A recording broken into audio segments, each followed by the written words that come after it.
Struggling with a payment error on Temu? Here's how to fix it.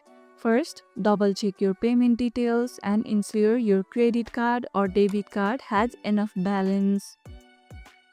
If your payment method is up to date, try using a different card or payment method like PayPal to complete your purchase.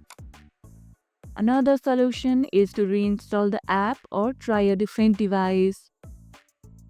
Ensure your internet connection is stable, as an unstable connection can cause payment issue. If you keep seeing this error, contact Temu support to confirm there's no issue with their payment processing. And that's it. Your payment should be processed smoothly now.